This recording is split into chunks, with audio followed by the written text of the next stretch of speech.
Olá, estamos de volta. Eu sou Rosiane Kennedy e você confere com a gente as notícias que circularam hoje nos corredores do poder. Um assunto que continua tendo uma repercussão forte no poder é a questão do relatório da CIA que fala sobre a ditadura militar. E o Brasil vai cobrar o acesso a esse relatório nos Estados Unidos, justamente para ter essas informações detalhadamente. Já há uma repercussão também no ambiente de Congresso Nacional a respeito desse tema e a Procuradora-Geral da República também falou sobre o assunto hoje. Mas quem vai fazer um resumo aí sobre esse tema para a gente é Jéssica Gonçalves, no estúdio da Rádio Nacional. Boa noite, Jéssica.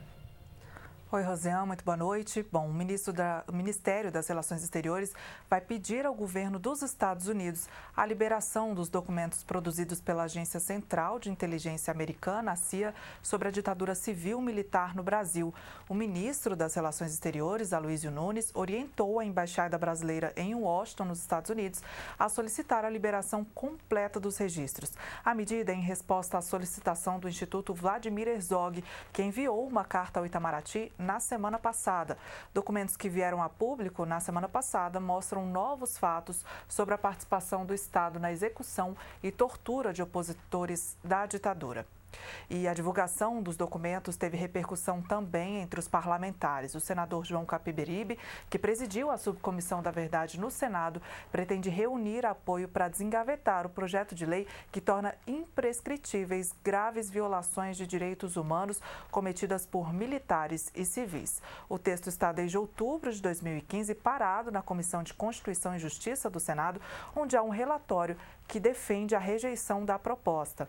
O tema divide opiniões na casa. Já na Câmara, deputados que integram a Comissão de Direitos Humanos e Minorias também pretendem solicitar esta semana que o colegiado volte a debater a revisão da lei da anistia.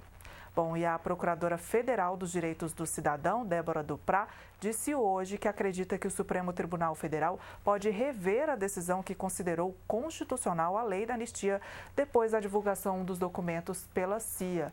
A procuradora voltou a defender a revisão da lei para garantir a punição de crimes cometidos durante a ditadura.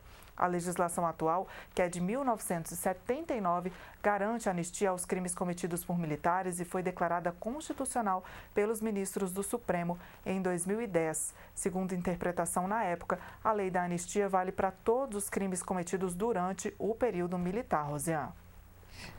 Jéssica, a gente vai continuar conversando sobre outro assunto, mas antes, então, só eu fazendo a correção aqui. Você já deu o nome corretamente, não foi a Procuradora-Geral da República que se manifestou, mas a Procuradora Débora Duprá. Agora, sobre um outro assunto, que é essa cartilha lançada pela Polícia Rodoviária Federal para enfrentamento, para o combate à exploração sexual de crianças e adolescentes nas rodovias pelo país. O que é que você destaca aí desse material lançado hoje, Jéssica?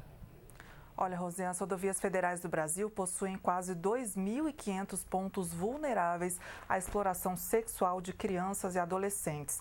Desse total, quase 500 são considerados críticos pela Polícia Rodoviária Federal.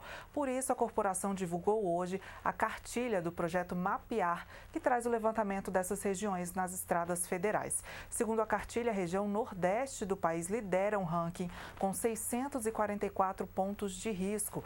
O Ceará é o estado que tem os piores índices, seguido de Goiás, Pará, Minas Gerais e Paraná.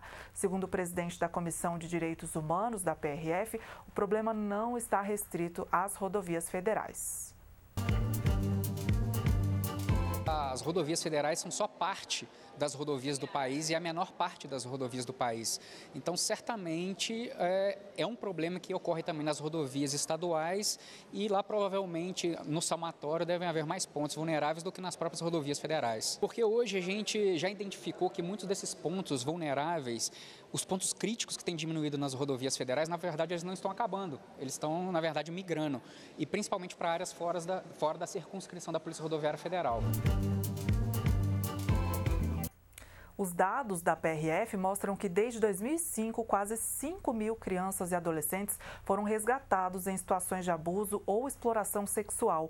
Os principais locais em que essa exploração ocorre são postos de combustíveis, bares, casas de shows e também em pontos de alimentação, hospedagens e comércio.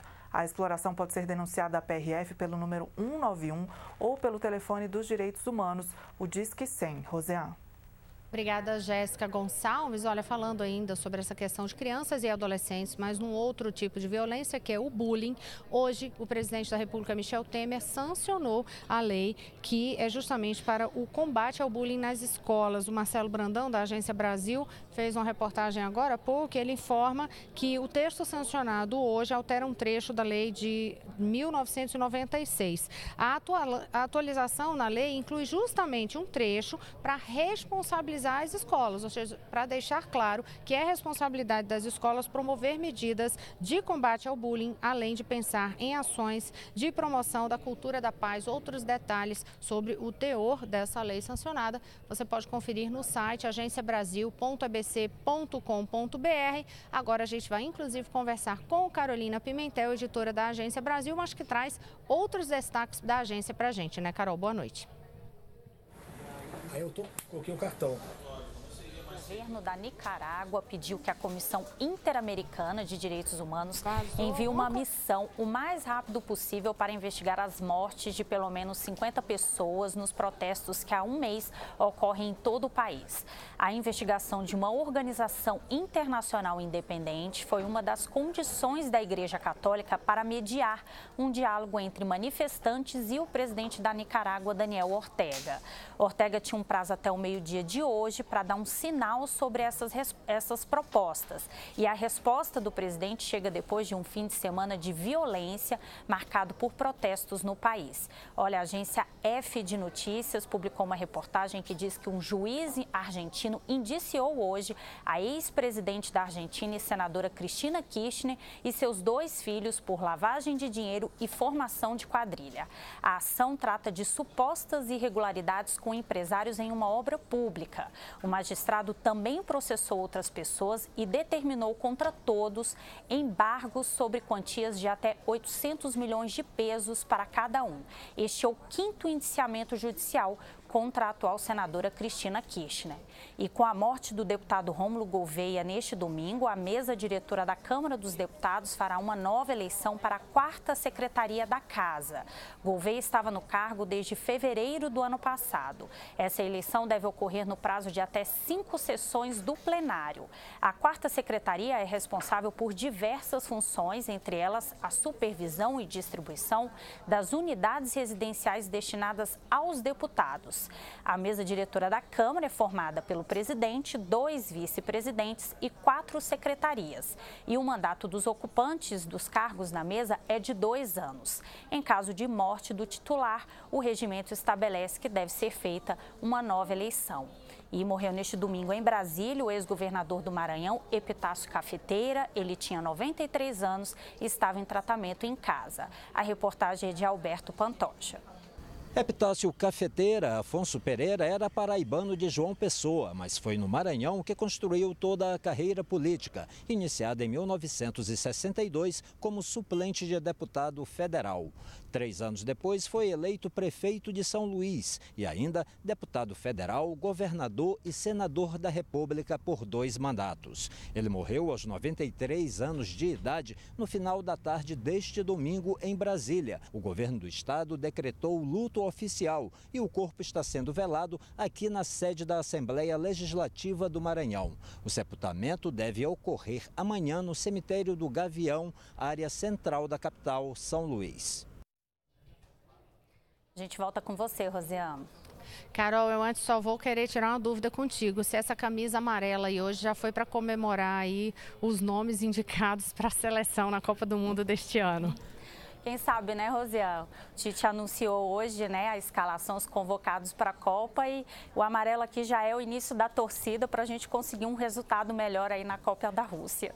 Não, joga fora aquele trauma do 7-1, aquilo ali é passado, passou, a seleção tá maravilhosa e vamos em frente. Olha, por falar em seleção, quem disse que seleção também não é assunto de poder? O presidente Michel Temer falou sobre isso hoje no Twitter, depois que saiu essa decisão, né, dos nomes, o anúncio dos nomes, e aí ele fez ali um tweet dizendo o seguinte: já temos a seleção para a Copa do Mundo na Rússia, agora Tite e equipe, com todo respeito aos nossos anfitriões e amigos russos e com humildade, por favor, tragam o caneco para casa. É o que a gente pede também, fica na torcida da Copa do Mundo.